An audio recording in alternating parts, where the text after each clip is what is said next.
On Wednesday, the 18th of May, the National English Literary Museum hosted the Africa Day Colloquium, directed by poet and author Lebo Mashile, with notable guests including author and political activist Kiarabetso Khosetsile, as well as poet, writer and academic Professor Zakes Mda.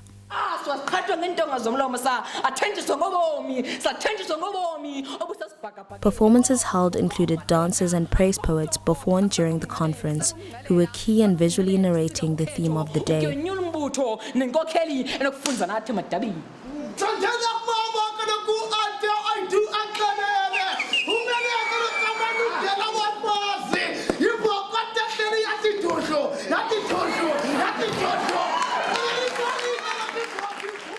OppiTV editor-in-chief Phiwokuhle Mandisa Dhlamini sat down to speak to Professor Zakes Mda about politics, art, and storytelling in pre- and post-democracy South Africa. Here with us on OppiTV, we are joined by internationally renowned writer, playwright, painter, and all-round artist, Professor Zakes Mda. Thank you so much for joining us, Professor. It's my pleasure. Okay, so today, first question I have for you is on the theme of art being political. Yesterday at the Africa Colloquium, you spoke about art being political, and I'd like to know how far and wide does your art extend? How do you express this politics that you speak of? Well, you know, I don't start by being political because I'm not a politician. I start by being a storyteller. But my story is about people. And people live in a space that is very political. I cannot honestly write about them without delving into politics, because in their real life out there, politics are a dominant factor. Do you see that?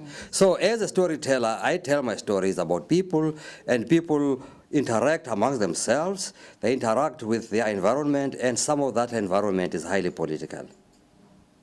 And therefore, the work will be political.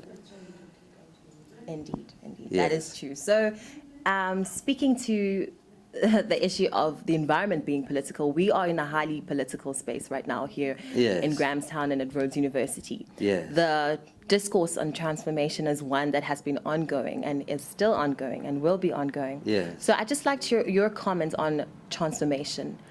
Are we going about it the right way? Well, I mean, it is not for me to say what the right way is and what the wrong way is, because each generation has its own struggles, and they are going to deal with them the way they see fit, you see, and the way they see fit, and they will take action the way they see fit. My worry would be only if there is no action being taken and people are just complacent and going along with the flow, then that would worry me. But when they are aware and they have a critical awareness of their environment and of their rights, and are determined to fight for them, and are determined to change the system, then it can only be a good thing.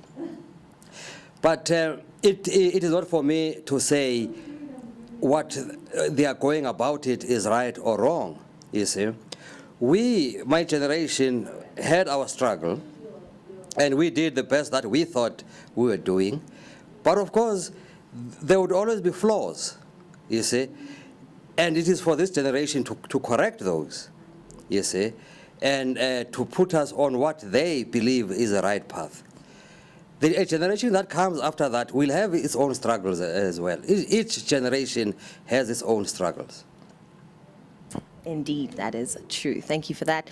The next question I'd like to touch upon is the theme of using art to socially, or literature, to enhance our society. Now, I'd like to know that in a world where we are inundated with information from social media, and where access to information is literally so easy, information on anything and everything, why does literature still matter? And does literature still matter? Well, you know, each medium speaks in its own language. Television, which is what we are doing now, is essential because it speaks in a particular language. Newspapers are necessary, although they are gradually dying, because they speak in a particular language. The movies, in fact, every aspect of the arts has a role to play because it addresses issues in its own particular language. And there are many different tastes out there, many different interests.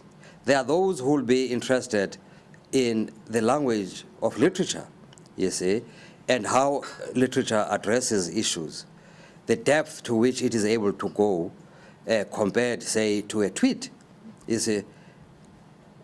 There are those who will say, okay, for me a tweet is enough, you know, or reading a Facebook status update, you know, is enough for me. But obviously, you know, those who feel that they need more than just that will go to a novel. They will go to whatever book, you know, interests them, and they will be enriched by that. In other words, what I'm trying to say is, you know, different strokes for different folks. There's a wide world for everybody there, and different interests will be catered for, you know, by different media.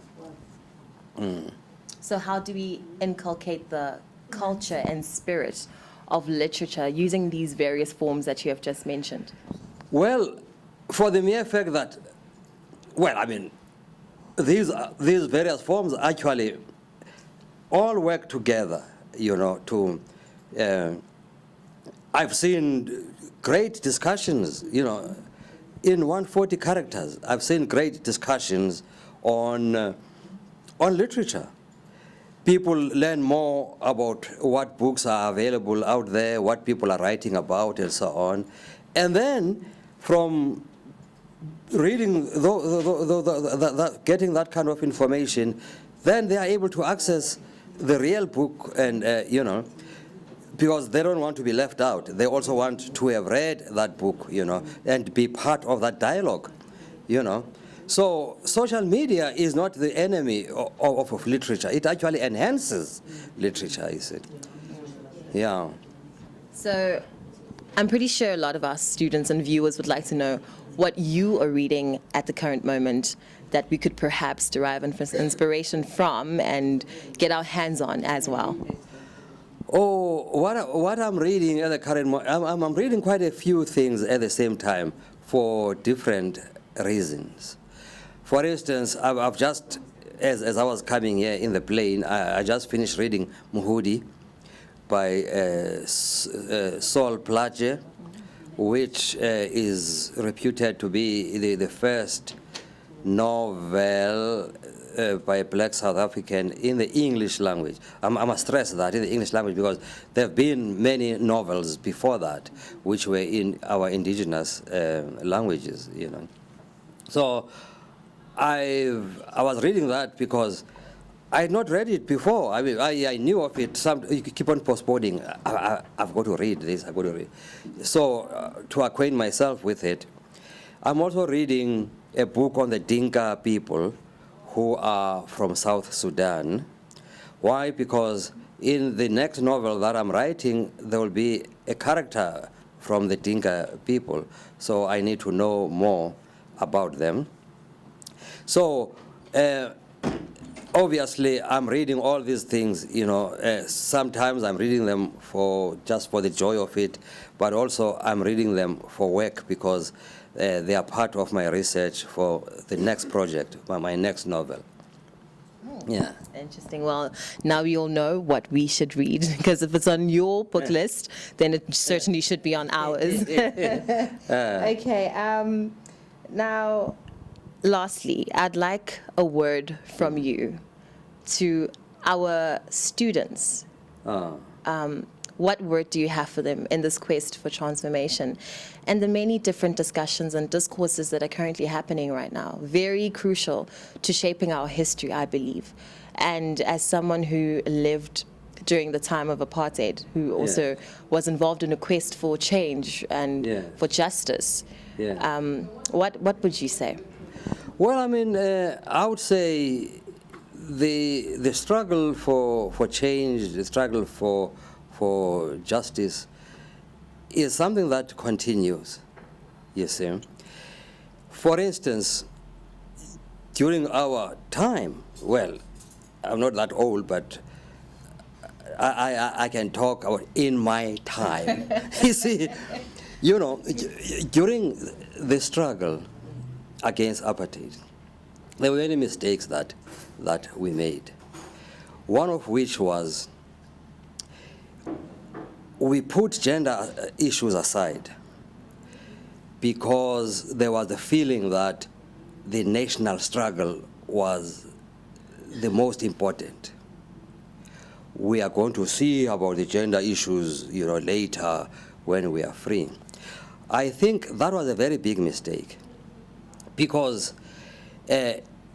patriarchy rooted itself even more during the struggle itself, you see, and became part of the culture of the liberation movement. I know they would like to deny that. But in fact, you see, it became that. You found that, you know, even though, I mean, we had women who would be commanders and generals in our guerrilla armies and so on, but they would be subjected, they were still being subjected to a lot of insidious, extremely insidious forms of patriarchy. For instance, men feeling entitled to them, you know, because they were there, part of the struggle, and they were there also to service men, you see. There are studies that have been made, you know, I actually wrote a play, you know, based on that. You see, called The Dying Screams of the Moon, based on issues like that. So, what should have happened, of course, was that all struggles must be fought at the same time. You cannot say now is the time for us to fight black issues because we are black, you see, and we are oppressed as black people. But we are also oppressed as women. We are also oppressed, you know, in as far as sexual orientation is concerned. In other words, there are multiple struggles that must all happen at the same time, which is what they mean when they talk of intersectionality. You see, that must happen at the same time, you see. And none of them is more important than the other. It's like somebody would ask you, are you a woman first or a black person first? You are all of those things first. You see that? You cannot say, now your struggle now is a black struggle at this stage. And then all the other issues, the gender issues, issues of sexual orientation must all be set aside. And then when we have achieved your victory as your black person, and then only then are we going to look at other issues. Because oppression will still continue. Once you are fighting your black struggle and we neglect the other struggle, these other forms of expression will continue and they get deeply rooted as they did during the liberation struggle. The struggle cannot be about one thing, that's the biggest mistake, the anti-apartheid struggle, you know. It focused only on the national question, the liberation of the black people, you know, from apartheid. And all the other struggles were neglected, and we thought, oh, we'll attend to those when we are free. When we are free, we found that now, you see, they are so deeply rooted that we are so much of a patriarchal society, for instance. We are so much, despite the laws that are there, you know, about gender equity, sexual orientation, we are so much of a homophobic society, because all those practices, they deeply rooted themselves, you see. So perhaps then the generation today, you know, will learn that multiple struggles, you see, are what should be happening. You see, you cannot focus on one struggle at the one form of expression, or I mean of oppression, when there are all the other oppressions. You see, that's all I can say, really. Thank you for that. And lastly, a word of encouragement to up-and-coming writers, playwrights, artists, painters like yourself, and just all-round artists. I mean, with them, there's nothing really one can say except they should just continue to write, but not only to write, to read as well, and read as widely as possible, because, you know, the only way you can be a great writer is to be a great reader. Yeah. Thank you so much for joining us, and My we pleasure. hope to have you again in Grahamstown and on OppiTV. Thank you so Definitely. much. Well, there you have it. That was our interview with Professor Zakes Mda. Thank you for joining us.